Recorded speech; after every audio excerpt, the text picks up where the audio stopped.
एवं Tong. Sir coordination मत करो अभी। चलो बच्चों स्टार्ट कर रहे हैं। चैप्टर नंबर कौन सा? Coordination compound. ठीक है, चैप्टर बहुत नाइस है। ठीक है नाइस के साथ एक चीज और है, वो बाद में बताऊंगा। याद है चैप्टर नंबर 9, क्या नाम है इसका? Coordinate compound. कोऑर्डिनेट कंपाउंड है या कोऑर्डिनेशन कंपाउंड है? कोऑर्डिनेशन है। अच्छा, आज तक मुझे नाम ही नहीं पता था। Coordination compounds. इस चैप्टर में है क्या, याद ध्यान देते हैं। जैसे कि आपका एक कंपाउंड है CuSO4। कौन सा कंपाउंड है भाई? CuSO4। ठीक है, इस कंपाउंड को थोड़ा एक्सप्लेन करते हैं। कैसे एक्सप्लेन करते हैं? आपको पता है ना बॉन्ड्स कितने टाइप के होते हैं? Bonds are of 2 types. कौन कौन से? पहला होता है आयोनिक और दूसरा क्या होता है? कोवेलेंट। मानते हो ना? तो इस कॉपर सल्फेट में दोनों टाइप की बॉन्डिंग है। कैसे? कॉपर के ऊपर होता है +2 चार्ज और सल्फेट पे कौन सा चार्ज होता है? -2। तो अगर मैं कॉपर +2 की बात करूं और सल्फेट -2 की बात करूं, तो ये और ये पॉजिटिव चार्ज और नेगेटिव चार्ज के बीच में आयनिक बॉन्ड बनेगा। बोलो, आयनिक इंटरेक्शन होगी। तो इन दोनों के बीच में कौन सा फोर्स पाया गया? Electrostatic force. आपको पता है ना इलेक्ट्रोस्टैटिक फोर्स किसे बोलते हैं? कूलम्बिक फोर्स को बोलते हैं। ओके, नेक्स्ट आ जाओ। कोवेलेंट बॉन्ड क्या होता है? कोवेलेंट बॉन्ड होता है, बंदों ने कहा हाँ भाई तने कॉपर और सल्फेट के बीच में तो बॉन्डिंग बता दी। नेक्स्ट आपको बॉन्डिंग किसके बीच में बतानी है? बोलो। नेक्स्ट आपको बॉन्डिंग बतानी है H2SO4 नहीं, सल्फेट के बीच में। ठीक है कि सल्फेट में क्या बॉन्डिंग है। तो सल्फेट में आपको पता है केमिकल बॉन्डिंग पढ़ा चुके हैं 11वीं में। आपने पढ़ी नहीं, वो एक अलग की बात है। ठीक है, तो सल्फेट कुछ ऐसा सा दिखता है, O नेगेटिव O नेगेटिव। तो यहाँ पर ये कौन से बॉन्ड प्रेजेंट है? Covalent bond. तो उन्होंने कहा जैसे कॉपर सल्फेट, इन्होंने एक्सप्लेन किया ना कि कॉपर और सल्फेट आयनिक फोर्स की वजह से जुड़े हुए हैं और सल्फेट के SO4 मॉलिक्यूल इनके बीच में कोवेलेंट बॉन्ड है, इस वजह से जुड़े हुए हैं। समझ रहे हो? तो उन्होंने कहा यार बड़ा मजा आया यार, तैने तो यूं बता दिया कि इनके बीच में फोर्सेस है। उसके बाद है ना इनको एक चीज पता लगी, जिस चीज का नाम पता है क्या था? ये तो चलो ठीक है, ये बड़े खुश हुए। बाद में इन्हें पता लगा कि कॉपर जो होता है ना, कॉपर सल्फेट, वो copper sulphate dot 5H2 exist करता है। कैसे एग्जिस्ट करता है? Copper sulphate dot 5H2। जब आप 10th क्लास में थे तो आपने एक चैप्टर पढ़ा था एसिड, बेस और सॉल्ट। तो वहां पे आपने ये 5 वाटर आपने पढ़े थे, वाटर ऑफ क्रिस्टलाइजेशन। है ना? सारे बच्चे जानते हैं कि आपने क्या पढ़ा है, ये वाटर ऑफ क्रिस्टलाइजेशन। ये बात तो चलो ठीक है, आप वाटर ऑफ क्रिस्टलाइजेशन समझ गए। ठीक है, लेकिन फिर भी ना 10वीं का बच्चा तो मान जाता है कि वाटर ऑफ क्रिस्टलाइजेशन है, लेकिन साइंटिस्ट इस बात का आंसर फिर भी ढूंढ रहे थे कि ये वाटर यहाँ पर क्या कर रहे हैं। उन्हें पता लगा सल्फर की वैलेंसीज तो ये OO के साथ इनकी पूरी हो गई, है ना? और अल्टीमेटली 2O पे जो -2 चार्ज आया, उस -2 चार्ज को कौन पूरा कर रहा है? +2 चार्ज। तो -2 और +2 का भी अट्रैक्शन इनको समझ आ गया। लेकिन फिर इन्होंने कहा यार ये 5 वाटर यहाँ पर क्या कर रहा है? ठीक है, आपने कुछ लोग देखे हैं जो लोग ये कहते हैं, ये खाना खा लिया उन्होंने, एंड में कहते हैं यार थोड़ा सा मीठा मिल जाता। तो बंदा कहेगा अरे क्या हुआ, पेट नहीं भरा क्या तुम्हारा? बोलो, पेट नहीं भरा क्या? उन्होंने कहा पेट नहीं भरा तो ले लो और चावल और रोटी ले लो। कहता नहीं नहीं, पेट भर गया लेकिन फिर भी थोड़ा सा मीठा हो जाता। कई लोग भाई साहब ऐसे होते हैं, उन्हें रोटी वोटी सब खिला दो, एंड में कहेंगे यार थोड़ा सा चावल मिल जाता।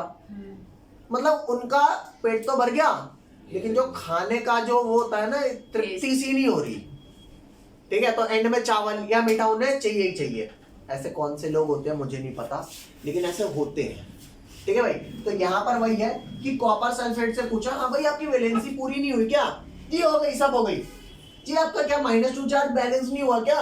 हो गया। +2 आपका नहीं हुआ क्या? हो गया, सब हो गया। फिर ये क्या कर रहा है?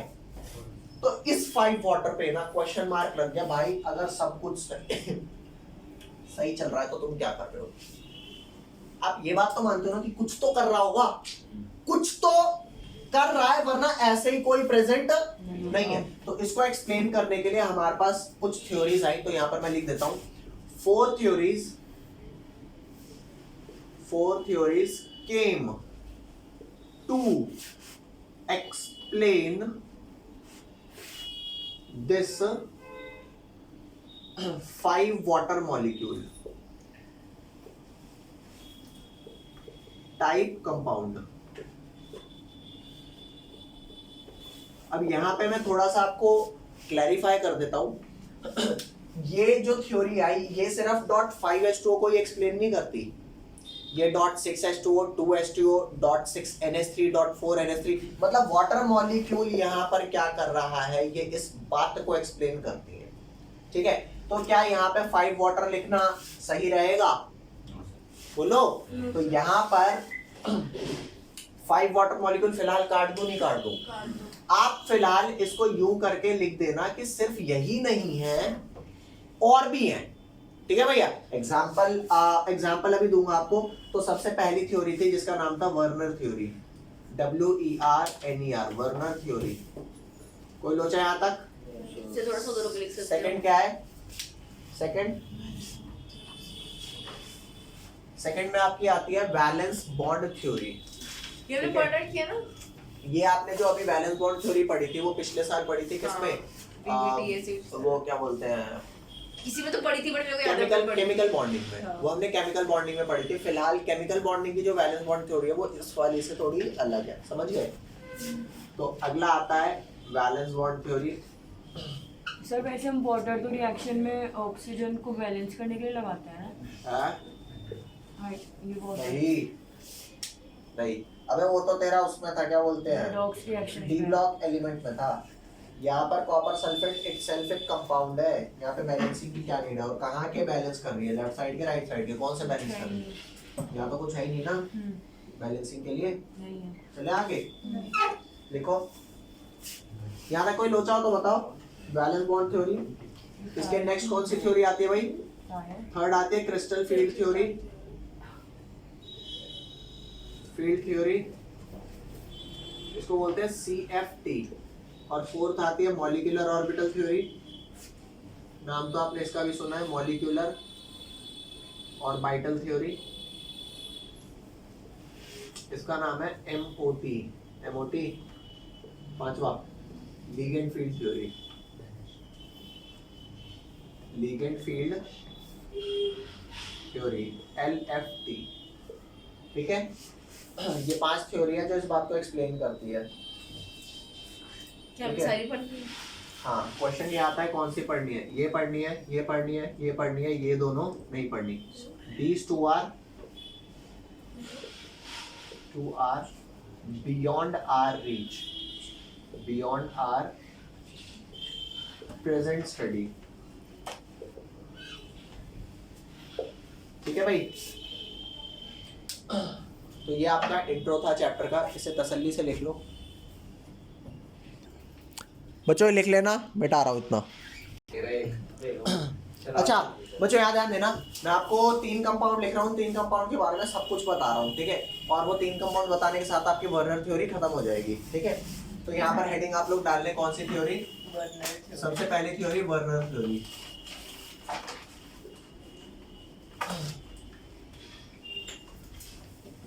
तो 3 कंपाउंड कौन कौन से हैं? सबसे पहला है COCl3.6NH3। जैसा आप लोगों ने आज तक कौन से कंपाउंड पढ़े हैं? COSO4.5H2O या कैल्शियम सल्फेट डॉट 2H2O है ना, या सोडियम कार्बोनेट डॉट 10H2O, ये सब 10th में पढ़ा था ना एसिड बेसिस एंड सॉल्ट में। तो फिलहाल अभी हम पढ़ेंगे अमोनिया। अमोनिया भी ना एक टाइप का सॉल्वेंट ही होता है, ठीक है, जैसे वाटर एक सॉल्वेंट होता है। तो COCl3.6NH3 पहला, ठीक है, और इसके बगल में मैं लिख देता हूँ COCl3.5NH3 और इसके और बगल में क्या लिख देता हूँ? COCl3.4NH3। ओके गाइस, अब इन कंपाउंड्स को थोड़ा सा एक्सप्लेन करते हैं, इनके स्ट्रक्चर एक्सप्लेन कर देता हूँ। CO क्या नाम, मैं आप सबको कोऑर्डिनेट बॉन्ड समझा चुका हूँ, एक बार फिर से बता दूं। कोऑर्डिनेट बॉन्ड, कोऑर्डिनेट बॉन्ड क्या होता है? जैसे A और B 2 इलेक्ट्रॉन है, दोनों एक एक शेयर करेंगे तो हम इसे कहेंगे नॉर्मल कोवेलेंट बॉन्ड बना है। बोलो जी, yes sir. Normal covalent bond है। एक होता है कि B कहता है भैया मेरे पास ना इलेक्ट्रॉन नहीं है, प्लीज आप दोनों बीच में रख दोगे, हैं? वो कहता है ठीक है, ठीक है, रख देता है, आओ बॉन्ड बनाते हैं। बड़ा सही इंसान है यार, मतलब दोनों इलेक्ट्रॉन अपने दे रहा है, शेयर दोनों कर रहे हैं, शेयर दोनों कर रहे हैं। हाँ, तो इस टाइप के बॉन्ड को हम क्या बोलते हैं? इस टाइप के बॉन्ड को हम बोलते हैं coordinate bond. Coordinate bond word भी चलेगा, या फिर एक और वर्ड होता है dative bond. Dative bond, dative bond का क्या मतलब होता है? Coordinate bond. ओके, हाँ दोनों यही देता है। ठीक है, तो मिटा देंगे वाला, इसका तो कुछ खास काम नहीं है। सर सर लिख लेंगे। आज मेरी और जमा जी मेरी और इसको अरे ध्यान दे, चले नहीं मिटा रहा, चल। तो COCl3.6NH3 का ये स्ट्रक्चर बनाया था। ये आपको स्क्वायर वो ऑक्टाहेड्रल तो याद है ना? क्या? सेंटर में एटम, सेंटर में एटम और स्क्वायर बेस पे टेट्राहेड्रल, 4 हाँ। नहीं ऑक्टाहेड्रल, और एक ऊपर और एक नीचे। तो ये CO के साथ ये वाला, ये वाला, ये और यहाँ पे होता क्या है? अमोनिया। अमोनिया ना लोन पेयर डोनेट करता है। सर दोबारा बताना स्ट्रक्चर। दोबारा स्ट्रक्चर, ऑक्टाहेड्रल स्ट्रक्चर आप भूल गए शायद। ये देख, ऑक्टाहेड्रल। ये है, यहाँ पे मान ले बीच में एटम है। इधर सुन तो सुन सुन, 4 ये, मैं एक ऊपर एक नीचे। जैसे बीच में एटम है, H H H और H, 4 बॉन्ड बन गए। अरे बोलो। और एक ऊपर एटम और एक नीचे एटम, तो क्या बना? स्क्वायर बेस बन गया आपका, और ऊपर नीचे। ओके, बोलो भाई क्या श्याम श्याम चल रहा है? मैं तो कुछ करा ही नहीं। अरे तो ये हुआ ना, तो ये आपका मतलब अमोनिया कर क्या रहा है? अपने दोनों इलेक्ट्रॉन पे डोनेट कर रहा है। कोई लोचा? अमोनिया, अमोनिया, तो ये बन गया। और इस मॉलिक्यूल का स्ट्रक्चर लाइक दिस है। ये जो कोबाल्ट के साथ 3 Cl थे ना, और यहाँ पे कोबाल्ट पे प्लस, पता है कौन सा चार्ज है? कोबाल्ट पे यहाँ पे चार्ज है, बताओ। Cl 3 है यहाँ पे, तो कितना चार्ज हो जाएगा? +3। कोबाल्ट पे +3 चार्ज हो जाएगा, है ना? तो ये हो गया। नेक्स्ट आते हैं, नेक्स्ट बनाते, और यहाँ पे बाहर 3 Cl लग जाएंगे, Cl3। ठीक है, और इसका स्ट्रक्चर देखो इस वाले का, CO के साथ ये इधर, ये ऐसा, ये ऐसा, ये भी ऐसा, ये भी ऐसा। अमोनिया, अमोनिया के लोन पेयर बना लोगे आप लोग? हैं? यहाँ पे कितने अमोनिया है? 5 है ना? तो यहाँ पर एक क्लोरीन बाहर से क्या करेगा? उधार ले लेगा, भैया प्लीज मेरे को जरा देना इलेक्ट्रॉन पेयर। सबने +3 कैसे लिखा है? CO के साथ 3 Cl है, Cl -1 होता है, तो -3 हो गया, तो CO पे +3। यहाँ पर भी CO पे कौन सा चार्ज है? यहाँ पर भी CO पर +3 ही चार्ज होगा, क्योंकि CO के साथ 3 ही Cl है ना। तो यहाँ भी CO पे डाल दे बेटा +3 चार्ज। हाँ? और बाहर Cl2 रह गया ना, उन्होंने बाहर से कहा यार मेरा एक अमोनिया चला गया, जरा Cl देना यार। ठीक है, बोरो कर लिया। अगला चले और नहीं, वापस समझा हैं?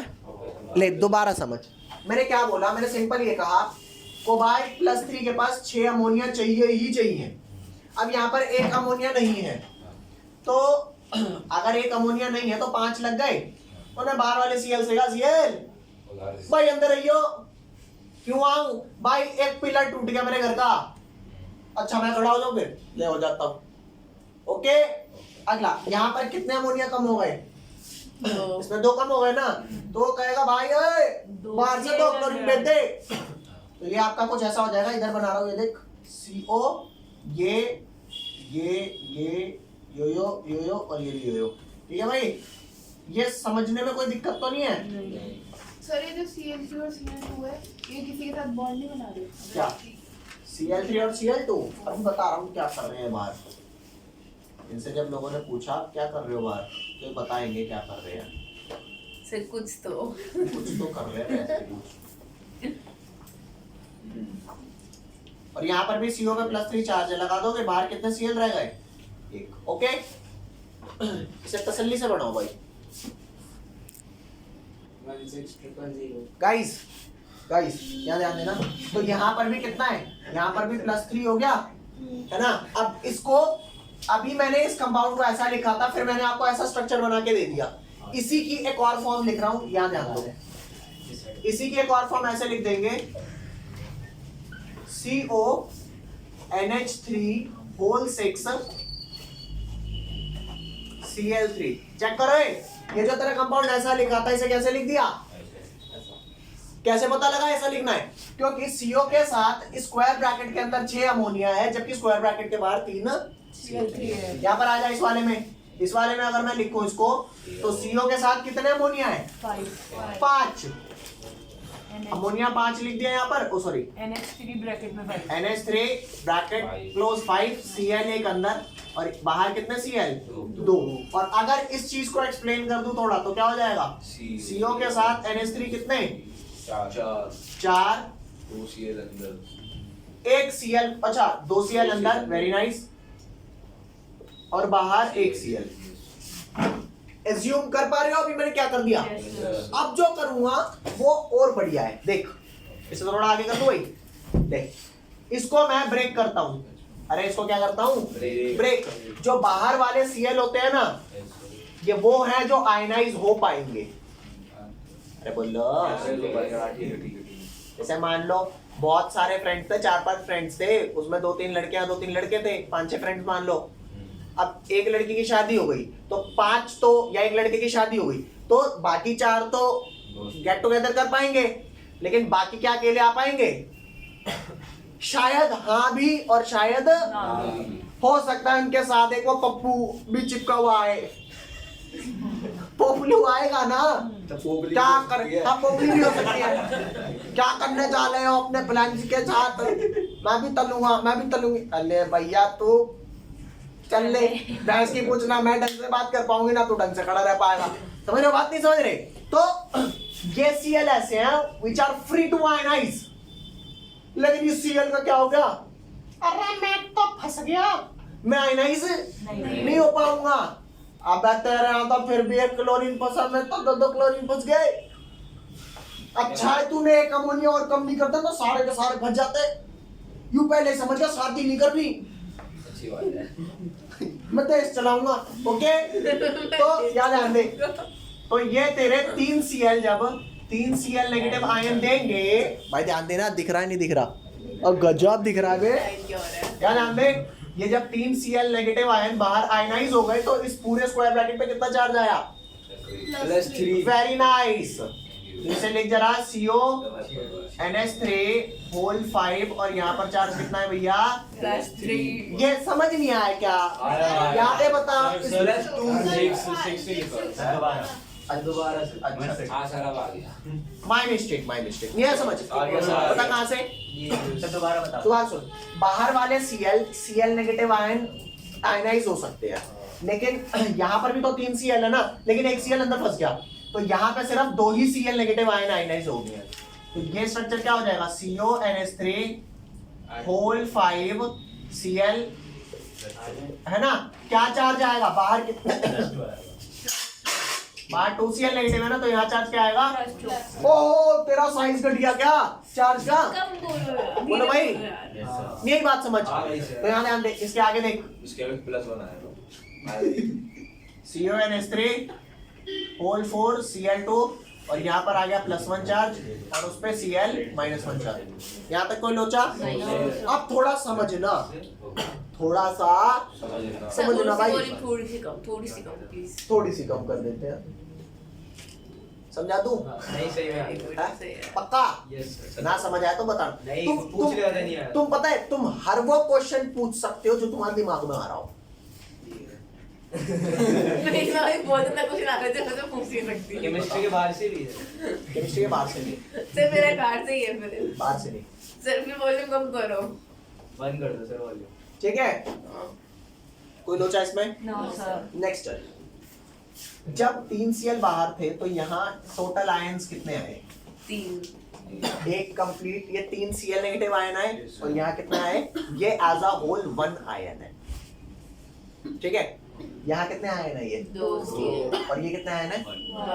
तो यहाँ पे 2 और 1 कितने आए? 3। और यहाँ पर कितने आए? 2। मात्र 2 आए।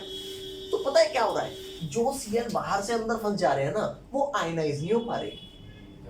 मतलब जो Cl अंदर फंस जा रहे हैं वो आयोनाइज होने की अलग से टेंडेंसी समझ गए या नहीं समझे? ओके ठीक समझियो। ज्यादा अच्छे से समझ नहीं आया सर आयनाइज बताना एक बार। आयनाइज समझो, जैसे यहाँ पर 3 Cl बाहर है ना, जो Cl बाहर है वही एज आयनाइज होकर Cl नेगेटिव आयन दे पाएंगे,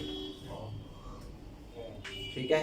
अगर बाहर से अगर एक अमोनिया अंदर कम होता है तो एक Cl को अंदर पद संभालने जाना पड़ेगा ना, तो अब वो Cl फ्यूचर में आयोनाइज नहीं हो पाएगा, समझ गई सर। ठीक है। तो अब एक कम आयन आएगा ना, ये तो एज अ होल 1 आयन ही है, कितने, बस एक आयन। भैया भैया भैया आप पे तो +3 चार्ज है, लेकिन हमारे यहाँ बंदे भी तो बहुत ज्यादा हैं। +3 चार्ज 6 अमोनिया और 1 कोबाल्ट पे, यार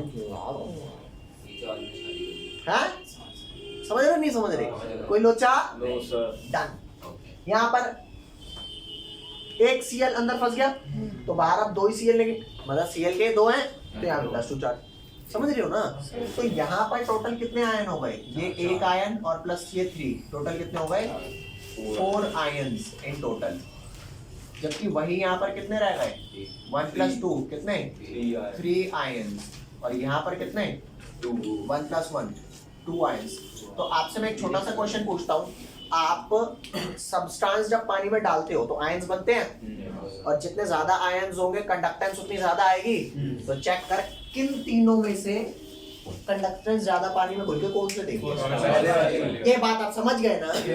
तो कंडक्टिविटी का डिक्रीजिंग ऑर्डर क्या हो जाएगा, अगर मैं आपको ये बोल दूं कि ये फर्स्ट कंपाउंड है, ये सेकंड कंपाउंड है, सेकंड ये फर्स्ट और ये वाला थर्ड कंपाउंड है, तो ऑर्डर ऑफ कंडक्टिविटी क्या होगा भाई, ऑर्डर ऑफ कंडक्टिविटी 3 की सबसे ज्यादा होगी, कौन सी किसकी ज्यादा होगी, 1 की ज्यादा होगी, 3 की 1 की ज्यादा होगी, 1 की ज्यादा होगी ना। तो 3 की सबसे कम हो गई, 2 की उससे ज्यादा, 1 की सबसे ज्यादा। ये बात आप समझ पा रहे हो नहीं समझ पा रहे हो। अगर नहीं समझ पा रहे तो कोऑर्डिनेशन कंपाउंड में आगे दिक्कत आएगी, लेकिन अगर आप ये वाली बात समझ पा रहे हो देन इट्स ओके, मैंने ऐसे उल्टी ऑर्डर में लिख दिया, कोई इशू नहीं, मतलब समझ गए। ठीक है। हाँ बढ़िया, चले आगे, ये लिखना है आपको, जल्दी लिखो। सर ऑर्डर ऑफ कंडक्टिविटी उस पे है। चलो बच्चों यहाँ ध्यान देना। अब आपको 2 चीजें समझा रहा हूँ। वर्नर थ्योरी में अभी आपको कुछ भी स्टार्ट नहीं कराया गया ना, ये सारा मामला वर्नर थ्योरी का ही था, ठीक है। अब वर्नर थ्योरी ने 2 चीजें दी थी, एक का नाम था प्राइमरी वैलेंसी और एक का नाम था सेकेंडरी। नहीं, वर्नर थ्योरी ने 2 चीजें दी, एक प्राइमरी वैलेंसी और एक कौन सी secondary valency. Secondary valency guys वो होती है जो सेंट्रल मेटल के साथ डायरेक्ट नंबर ऑफ बॉन्ड्स कितने हैं वो बताती है। तो फर्स्ट केस में कोबाल्ट के साथ कितने नंबर ऑफ बॉन्ड्स हैं, कितने ग्रुप्स चिपके हैं वो नहीं बताती। मेरी बात दोबारा सुनो, आपने तो बोला, मेरे को कुछ समझ नहीं आया। तूने सुना नहीं, मैंने सुना बट मेरे को समझ नहीं आया। दोबारा सुन, अब आएगा समझ। कोबाल्ट के साथ बॉन्ड कितने बने हैं, 1 2 3 4 5 6 बने हैं ना, 6 कोऑर्डिनेट बॉन्ड है ना। तो 6 कोऑर्डिनेट बॉन्ड का मतलब है secondary valency 6। Sir primary valency कौन सी होती है फिर, दोबारा सुनो, सर प्राइमरी वैलेंसी कौन सी दोबारा होती है। सुनो, दोबारा सुनो। कोबाल्ट के साथ कितने कोऑर्डिनेट बॉन्ड है,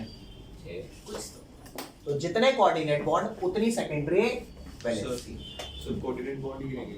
हाँ ठीक है। कोबाल्ट के साथ दोबारा बोलता हूँ, दोबारा सुनो, दोबारा।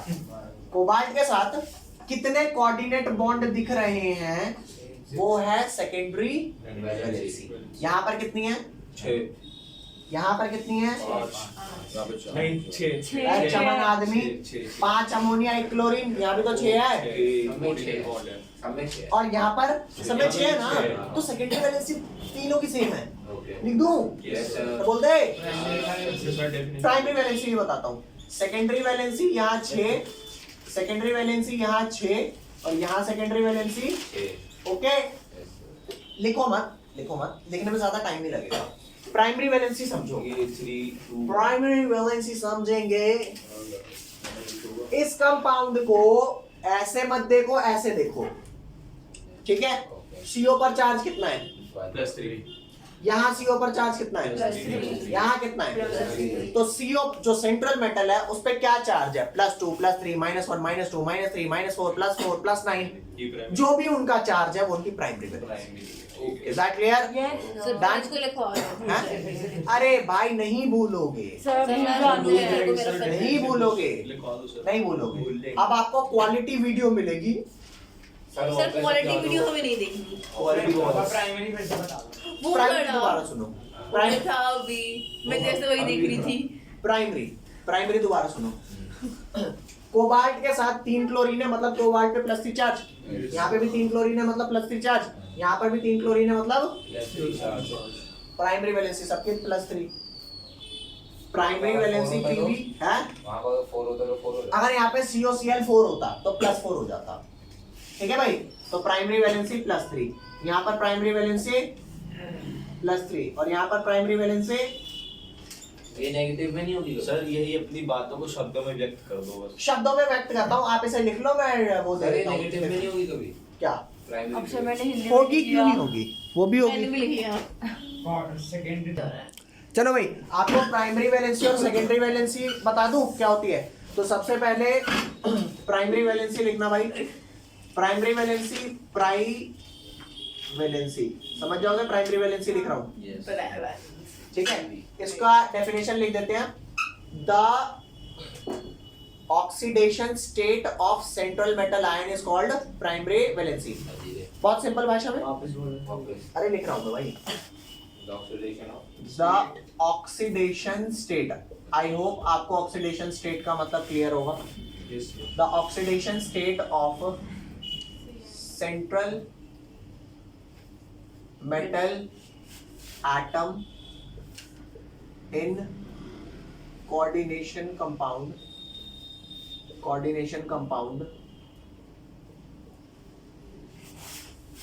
is known as primary valency। ये Ka/A known as है, ठीक है भाई। सेकेंडरी वैलेंसी लिख दूं?